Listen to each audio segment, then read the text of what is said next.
The Buhari administration has long pledged its determination to overhaul the petroleum industry and entrench efficiency in the sector, bringing operations in line with international standards. To this end, the government sent the Petroleum Industry Bill, PIB, to the National Assembly. The bill is to guarantee increase in government revenue and lay down a stronger legal framework for the Nigerian oil industry. But it has suffered undue legislative delays, slowing down its passage into law. Today, on Break It Down, we will be analyzing the huge economic benefits a speedy ratification of the PIB will have on the country's much needed growth and development, as well as the shortcomings in its present state.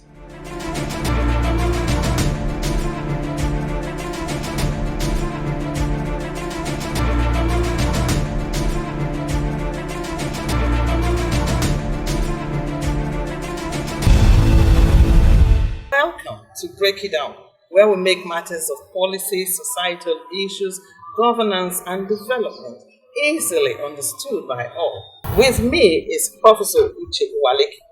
Professor Uwaleke is a financial economist and professor of capital markets at the Nasarawa State University, Kefi. He is also the president of the Capital Markets Academics of Nigeria and former commissioner of finance in Imo State. Thank you very much, Modi. It's my pleasure to be on your program. Yes, welcome everybody. Today, as I said, we're discussing the PIB bill, Petroleum Industry Bill, and Professor is an expert in that field. What exactly is the Petroleum Industry Bill? Yeah, thank you very much. The petroleum sector of our economy is a very critical sector of the economy, given the place of the sector, in our economy. Before the discovery of oil, it was agriculture. But after oil was discovered, that sector assumed a lot of prominence, to the point that today, that sector accounts for over 90% of the forex that we earn, and over 70% of government receipts. As a matter of fact, that sector contributes about 10% of GDP. So when you say regulating downstream sector, what exactly do you mean? Please, let's try break it down. Deregulation? Yes. Okay, yes. Deregulation simply means the government is now being expected to kind of pull back, okay, and then allow demand and supply to determine the price of petroleum products. So that's what deregulation means. And one implication of that, one immediate implication, which is why the question you asked earlier, which is why Labour appears opposed to it, is that of course the price of the fuel, petrol, will go up. Okay, why will it go up? Because we import fuel. Unfortunately, we import refined petrol. There are estimates that say, I think it was a study I saw, that in 2019, okay, 99% of fuel consumed in this country was imported, in spite of the fact that we have 4 refineries with a capacity of 445,000 barrels per day that are non-functional. So we end up importing refined fuel. But in whose interest is this regulation? Is it in the interest of the common man or in the interest of government? Okay. If Labour came in, that means yes, fighting for the common. Yes, Labour, of course, Labour has always been fighting for the common man, the interest of the masses. Okay, so why would Labour not support deregulation? Okay, Labour, of course, is not supporting deregulation for obvious reasons, because if the government withdraws and allows market forces to determine the price of petroleum products, particularly the pump price of fuel, what will happen is that because we are importing fuel, unfortunately, and the price of fuel, pump price of fuel, is tied to the price of the international crude oil. The price there determines, the price here. Okay, so if government pulls out and no longer subsidizes, subsidy, of course, is the difference between the cost to the person importing and the price that people are paying. Let's look at, we're still talking about the bill. Yes. Why did this present NAS shift debate on it to 2021, which has made many stakeholders very angry. Yes, I recall that the 8th National Assembly actually passed the Petroleum Industry Governance Bill, which happens to be an aspect of the Petroleum Industry Bill. It was passed, but it was not assented to by the President up until now that we now have, if you like, the Petroleum Industry Bill. Okay, the 4 components have now come again as one, as Petroleum Industry Bill, which the President is also resubmitting, to the National Assembly. And I think that the passage of that bill, the quick passage of that bill, to the best of my knowledge, the National Assembly gave their word that it would expedite action on the passage of the Petroleum Industry Bill. And once that bill is passed, as I said earlier on, we stand to gain more, okay? Not only in terms of revenue coming from oil, but even in terms of expanding local production and particularly local refining capacity, okay? Such that we can reduce this, level of imports. Let's look at subsidy. Yes. Do you support subsidy removal? Yes, I do. It's something that we should have done before now, as a matter of fact. But let me also say this, that I used to be on the other side, the side of those who were opposed to it. But having taken a critical look at the benefits and otherwise, okay, I have taken the stand that it is in the interest of the country, it is in the interest of our economy that this subsidy, goes. And I'm happy that this government, is taking that right step by removing, oil subsidy. I say that for a number of reasons. One, we can't afford to continue to subsidize fuel. Okay, a situation where reports say we spend as much as 1 trillion naira. 1 trillion naira on subsidy removal on an annual basis is quite huge. Mojo, you can imagine the opportunity cost, what we could have done with 1 trillion, and we're using it to subsidize fuel. The other thing is even the critical issue. This fuel subsidy, who is it helping? In whose benefit is it? Is it for the poor? It's not in the interest of the poor man. And I say this because it actually benefits the rich. Because a World Bank study has shown that the richest 20% of households, okay, consume 6 times as much fuel, subsidized fuel, as the poorest 20%. So it is the rich that actually benefit from subsidy because they're the ones that own a fleet of cars. It is not the poor. Okay, so that is one. The other one too is the issue of even the capacity of the country to continue to do that. We don't have that capacity. This is look at the 2021 budget proposal, where we are voting 3.1 trillion naira for debt servicing alone. That budget has a deficit of over 5 trillion. Okay, so we haven't even got the money to say we want to continue to subsidize fuel. So the fiscal capacity is not there. Yes, and we keep asking why is government borrowing? Because the only way we can sustain that subsidy now is to borrow, and the capacity to borrow has been, a lot of constraint. And there is also the issue of smuggling. Okay, when you have subsidy that encourages a differential in price between what is sold here and what is sold in neighboring countries, it will encourage smuggling. Okay, so that's why you see petroleum products being smuggled outside the country. So the bottom line, why I support subsidy, the removal of subsidy, is because the removal is in the interest of the masses, because that money that will be saved can now be used in education, can be used in health, can be used in job creation efforts, and so on and so forth. So it's a good thing that our people should embrace, okay, and then come to that reality.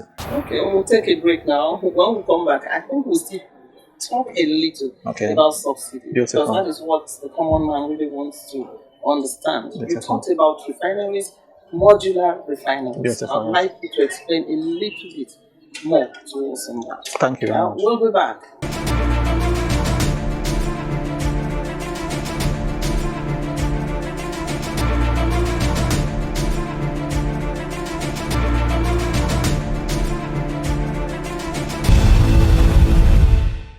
still on Break It Down, and we're still with Professor Uche Uwaleke of the Nassau State University.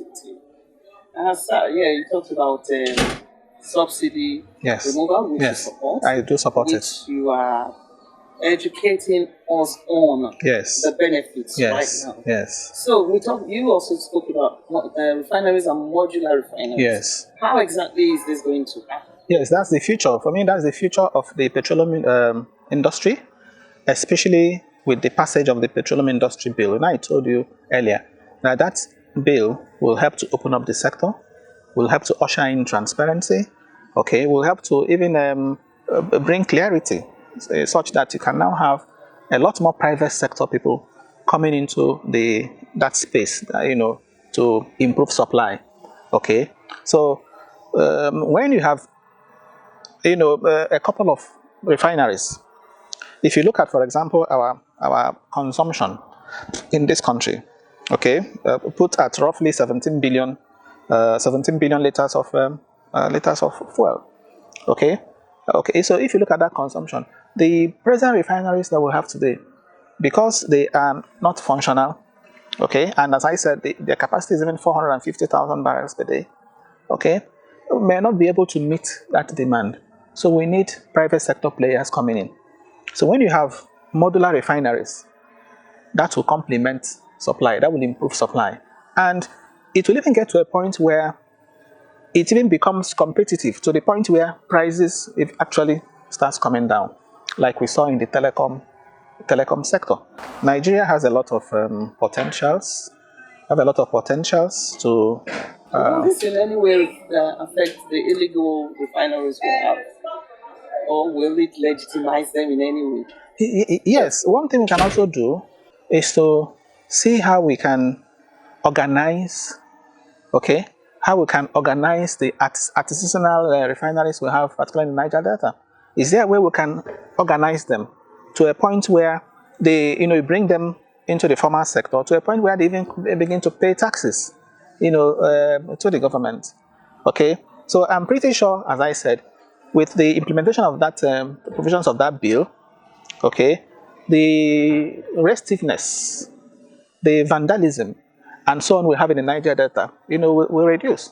In other countries, in Saudi Arabia and other countries, the cost of producing a barrel of oil is less than $10, but in Nigeria it's over $20. So it's a problem, and we can't reduce that cost except we tackle the issue of vandalism, except to tackle the issue of disruptions in oil facilities. So I think this bill will go a long way to reduce that lot of stability. How does it accommodate the host communities? You already spoke a little about it. Please can you expatiate? Yes, the host community bill stands out there. So what that one does is to ensure that the host communities participate, in the oil sector, that they participate more in the oil sector, and they also get more in terms of revenue. Aside from the 13% derivation, the host community bill will ensure that, and of course the money that goes to the NDDC, Niger Delta Development Commission, that they also get more money, from the operations of oil companies. So it's also something that will assuage the feelings of Niger Deltans, and also accommodate them, in that sector. Yeah. So I think it's enough carrots if it's passed. If it's passed and it is implemented. Yes. Yeah. Because for me, it's going to is a bridge between the clamor to control resources. It's more like a middle of the road. Niger Delta, they still want to control their resources, and what obtains at present. So if you pass that bill, it gives them more say, because that is very critical. It gives them more say in the affairs of that sector. Not too long ago, we heard one of the presidential candidates saying that he was going to privatize the NNPC. And now this bill has called for the privatization or commercialization of NNPC and perhaps the scrapping of the PPRA. Please, can you tell us your view on this. Okay. And break it down for us again. Okay.